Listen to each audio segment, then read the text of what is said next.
ఆరోగ్యాభిలాషులందరికీ నా హృదయపూర్వక నమస్కారములు.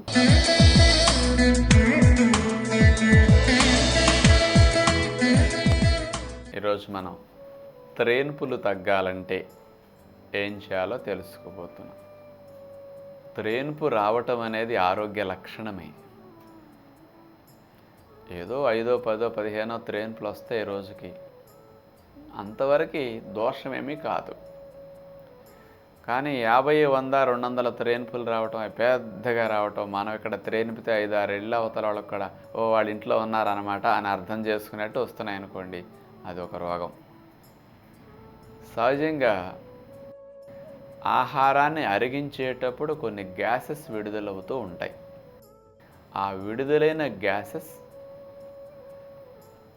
పొట్టలో ఉంటే పొట్ట కదలికలకి అడ్డవుతుంది. ఆ గ్యాస్ ఉంటే పొట్ట ఉబ్బుతుంది. అందుకని పొట్ట ఉబ్బినప్పుడు పొట్ట సంకోచ వ్యాకోచాల లోపల గ్యాస్ పెట్టినప్పుడు చేసుకోలేదన్నమాట. ఆ కదలికలకి అడ్డం ఈ గ్యాస్. అందుకని ఆ గ్యాస్ని త్రేన్పు రూపంలో బయటికి గనక పంపించేసింది అనుకోండి మన శరీరం, అప్పుడు పొట్ట ఫ్రీ అయ్యి చక్కగా సంకోచ వ్యాకోచాలు కదలికలు బాగా చేసుకుంటుంది. ఈ కదలికలు దేనికి? ఆహార పదార్థాలు అరగటానికి కదలికలు కావాలన్నమాట.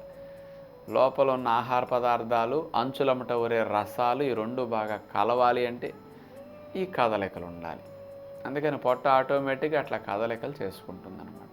మరి ఈ త్రేన్పులు వెళ్ళిపోకుండా పొట్టలోనే గ్యాస్ పట్టేసి బిగదీస్తే అది మీకు చాలా అసౌకర్యంగా, ఛాతీ పట్టేసినట్టు, గొట్టం పట్టేసినట్టు, పొట్ట బిగిసినట్టుగా, బెలూన్లాగా ఉబ్బి చాలా అవస్థ పడతారు. అలా గ్యాస్ పట్టేయటం మీకు మంచిగా అనిపించదు. అందుకని 1, 2 త్రేన్పులు పెద్దవి వస్తే అమ్మయ్య అనుకుంటారు. ఎందుకంటే కదలికలకు వచ్చేస్తే అవకాశం మీకు ఫ్రీగా ఉంటుందన్నమాట. మరి త్రేన్పులు ఎవరికన్నా మోతాదుకు మించి రావటము, దానితో పాటు గ్యాసెస్ అవి త్రేన్పు రూపంలో పోకుండా ఛాతీలో పట్టేసి బిగదీయటము ఇలాంటివి చేస్తున్నది అంటే వాళ్ళకి జీర్ణకోశ సంబంధమైన సమస్యలు ఉన్నప్పుడు ఇలాంటివి ఎక్కువ వస్తాయి అన్నమాట. అందుకని ఇట్లా ఎక్కువ త్రేన్పులు వచ్చేవారు ఫస్ట్గా ఏం చేయాలి అంటే, ఆహార పదార్థాలు బాగా అరగాలి, బాగా జరగాలి కిందకంటే ఫస్ట్ మోషన్ అక్కడ ఉండకూడదు. మలబద్ధకం ఉండేవారికి ఎక్కువగా ఈ సమస్య వస్తుంది. ఇది గ్రహించాలి. ఎందుకంటే అవుట్పుట్ సరిగా లేదనుకోండి, మీరు 4 సార్లు తింటుంటే బాబు అన్లోడింగ్ లేదు, లోడింగ్ ఎక్కువైపోతున్నాయి, కాస్త వేకెన్సీ లేదు, ఆపు అని చెప్తుంది. అందుకని ఆహారం మీద వాంఛ ఉండదు. మలబద్ధకం ఉన్నప్పుడు అరుగుదల సరిగా ఉండవు. ఎందుకంటే అక్కడ ఆహారం వద్దన్నప్పుడు మీరు తిన్నది అరగవు. సరిగా అరగనప్పుడు పులిస్తే గ్యాస్ వస్తుంది, ఎక్కువగా గ్యాసెస్ వస్తాయి. అందుకని ఆహారాలు బాగా అరగాలి, బాగా జరగాలి అంటే ప్రేగుల్లో మలం లేకుండా ఖాళీ చేయాలి. అందుకని మీరు ఈ త్రేన్పుల సమస్య బాగా తగ్గాలి అనుకుంటే ఉదయం పూట నిద్ర లేచిన వెంటనే 1.5 లీటర్ నీళ్లు త్రాగి, గోరువెచ్చని నీళ్లు త్రాగండి. మోషన్ అవ్వటానికి కాస్త ఆలోచన పెట్టండి. 4-5 నిమిషాలు కదలికలు వస్తాయి, అర్జెంట్ అనిపిస్తుంది, వెళ్ళండి, సుఖ విరోచనం అవుతుంది. 1 గంటన్నర దాకా మళ్ళీ ఏమి తినకండి ఉదయం పూట, మొదటిసారి మోషన్ అయిన తర్వాత. మళ్ళీ రెండోసారి మోషన్కి వెళ్ళాలని ఒక మంచి అలవాటు నేర్చుకోండి మీరు. ఒకసారి వెళితే ప్రేగులు ఖాళీ కావు. అందుకని రెండోసారి మళ్ళీ 1.5 లీటర్ నీళ్లు తాగి మళ్ళీ రెండోసారి సుఖ విరోచన అవటానికి మీ ఆలోచనలు పెడితే నరాలు సళ్ళొదిలి మలము జరిగి అర్జెంట్ అనిపిస్తుంది. అప్పుడు వెళితే సుఖ విరోచన రెండోసారి అవుతుంది. ఉదయం పూట అట్లా 2 సార్లు నీళ్లు తాగి 2 సార్లు మోషన్ అవటానికి మీరు ప్రయత్నం చేయండి ఫస్ట్. ఇది నెక్స్ట్, నీళ్ళని ఎప్పుడు కూడా తినేటప్పుడు త్రాక్కండి. ముందు తాగేశారు, ఇప్పుడు ఉదయం 2 సార్లు నీళ్లు త్రాగారు, 2 సార్లు మోషన్ అయింది, 20-25 నిమిషాల గ్యాప్ ఇచ్చి బ్రేక్ఫాస్ట్ చేయండి. ఆ 25 నిమిషాల గ్యాప్లో మీ నీళ్లు వెళ్ళిపోతాయి. ఇక ఆహారం తిన్నా ఇబ్బంది ఉండదు. ఇక టిఫిన్ తినేటప్పుడు నీళ్లు త్రాగకూడదు. టిఫిన్ తిన్న 2 గంటల దాకా త్రాగండి.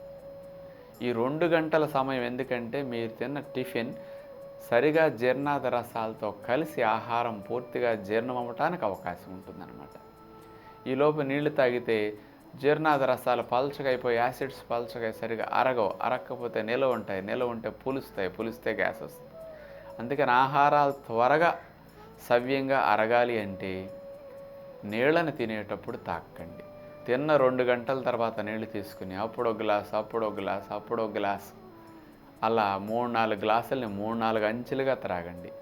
మళ్ళీ భోజనం చేసేటప్పుడు నీళ్లు త్రాగండి. భోజనమైన 2 గంటల తర్వాత నీళ్ళ సీసా తీసుకుని ఇలా అంచెలంచెలుగా నీళ్లు త్రాగండి.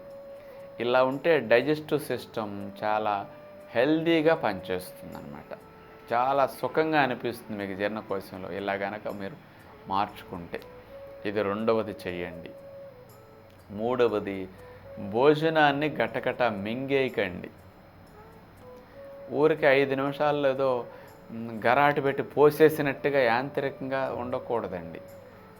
కాస్త నములుతూ లాలాజలం కలిసేటట్టుగా మెల్లగా రుచిని ఆస్వాదిస్తూ పిండి పిండిగా చేసి మింగుతూ తినేటప్పుడు నీళ్లు తాగాల్సిన అవసరం ఎక్కువ రాకుండా గొంతు పట్టకుండా ఉండేటట్టు మనం తినాలి.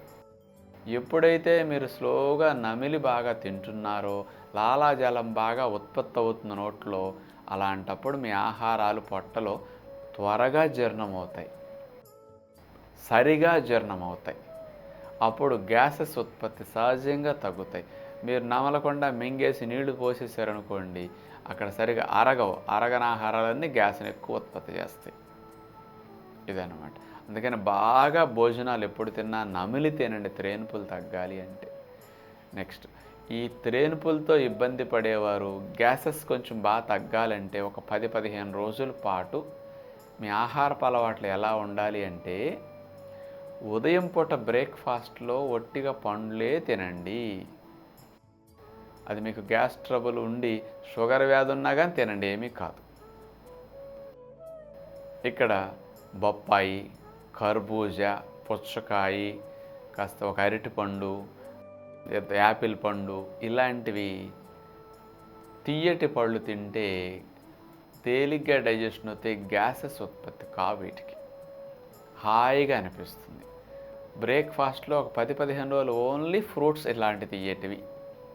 మధ్యాహ్నం భోజనం కూడా ఆయిల్ లేకుండా చప్పగా వండుకొని కందిపప్పు, పెసరపప్పు, ఆకుకూరలో గింజలు లాంటివి వేయకుండా చప్పటి సొరకాయ, బీరకాయ, పొట్లకాయ, దోసకాయ ఇట్లాంటి కూరగాయలు ఏమైనా వండుకుని బాగా నమిలి తినండి, మంచిగా ఉంటుంది. సాయంకాలం పూట 6 గంటలకల్లా మళ్ళీ డిన్నర్ తినేసేయాలి. ఆ డిన్నర్లో కూడా ఒట్టిగా ఫ్రూట్స్ పెట్టుకోండి, ఉడికిని తినొద్దు. కానీ మాత్రలు ఏదన్నా వేసుకునేవి ఉంటే వేసేసుకోండి, ఫ్రూట్స్ తిని. పళ్ళు తిని మాత్రలు వేసుకోకూడదని ఏమి లేదు రూలు, తెలియక అనుకుంటారు పాపం. చక్కగా వేసుకోండి. ఈ ఆహారం సరిపోతుంది. నైట్ ఆకలి వేసింది, ఒక గ్లాసు గోరువెచ్చని నీళ్ళలో 2 స్పూన్లు తేనె కలుపు త్రాగండి. ఎప్పుడు ఆకలి వేసినా నీరసం అనిపించిన ఇబ్బంది లేదు, ఇక శుభ్రంగా సరిపోతుంది అనమాట. ఇలాంటి మార్పు చేస్తూ ఆహార విషయంలో మీరు పొట్టని నింపేటప్పుడు 70-75%, మ్యాక్సిమం 80% పొట్టను నింపాలి. 20% కంపల్సరీ ఖాళీ ఉంచాలి. పొట్ట నిండుగా తింటే ఆహారం సరిగా అరగదు. ప్లస్ నిండుగా తింటే గ్యాసెస్ వచ్చినప్పుడు బయటికి పోవటానికి ఖాళీ లేక లోపలే బిగదీస్తాయి అన్నమాట. అది ట్రబుల్గా మారుతుంది. అదే 15%, 20% పొట్టలో ఖాళీ ఉందనుకోండి, మీ ఆహారాలు అరిగేటప్పుడు రిలీజ్ అయిన గ్యాసెస్ పైకి వచ్చి ఖాళీలో ఉండి ఖాళీ నుంచి గొట్టంలో కూడా బయటకు వచ్చేస్తాయి. ఫ్రీగా డెలివరీ అవుతుంది గ్యాస్. పొట్ట బిగదీసే వారికి నిండుగా తింటే బిగదీసి గజిబిచ్చేసేస్తాయి అన్నమాట. అందుకని ఇప్పుడు వెల్తిగా తినాలి, ఒక 20% అన్నా, ఇది గుర్తుపెట్టుకోవాలి. నెక్స్ట్ ఇంకొక రహస్యం ఉంది. ఇలాంటి త్రేన్పులు తగ్గాలంటే జీర్ణక్రియ సవ్యంగా ఉండాలంటున్నాం. ఒకసారి మీరు ఆహారం తింటే పూర్తిగా ఆకలేసి కంప్లీట్గా ప్రేగులు కూడా ఖాళీ అయి మంచి తినాలనే కోరికొచ్చే వరకు మరొకసారి తినకూడదు మీరు. ఉదయం తింటే మధ్యాహ్నం, మధ్యాహ్నం తింటే సాయంకాలం, ఇక రాత్రికి తినకండి. నైట్ అంతా 12 గంటలు మీ పొట్టకు రెస్ట్ ఇస్తే మీ ప్రేగులు తెల్లవార్లు పొట్ట రెస్ట్ తీసుకుని అవి ఆరోగ్యకరంగా తయారవుతాయి. ఆ రెస్ట్ అనేది మీ సమస్యలు మీ పొట్ట ప్రేగులే పరిష్కరించుకోవడానికి ఆ రెస్ట్ వాటికి కావాలి. అంటే డైజెషన్ సామర్థ్యం పెరగాలి అంటే విశ్రాంతి కావాలి. అందుకని నైట్ టైం తినొద్దు. ఒక గ్లాసు నీళ్ళల్లో తేనె కలుపుకు త్రాగి పడుకోమంటున్నాం. అందుకని నైట్ అవసరం అయితే 1-2 సార్లు తేనె నీళ్ళు తాగండి, కానీ తినొద్దు. ఇలాంటి చిన్న చిన్న మెలకువలు కనుక మీరు ఫాలో అయితే చాలా బాగుంటుంది. ఎప్పుడన్నా గ్యాస్ పట్టేసి ఛాతీ అంత ఇబ్బందిగా ఉందనుకోండి, వేడి వేడి నీళ్ళు కాఫీలు తాగినట్టు కొంచెం కొంచెం తాగండి, గ్యాసెస్ బయటకు పోతాయి. కొంచెం బట్టలు లూజ్ చేసుకోండి, కాస్త యూరిన్ పాస్ చేసి రండి, హాయిగా ఉంటుందన్నమాట గ్యాసెస్.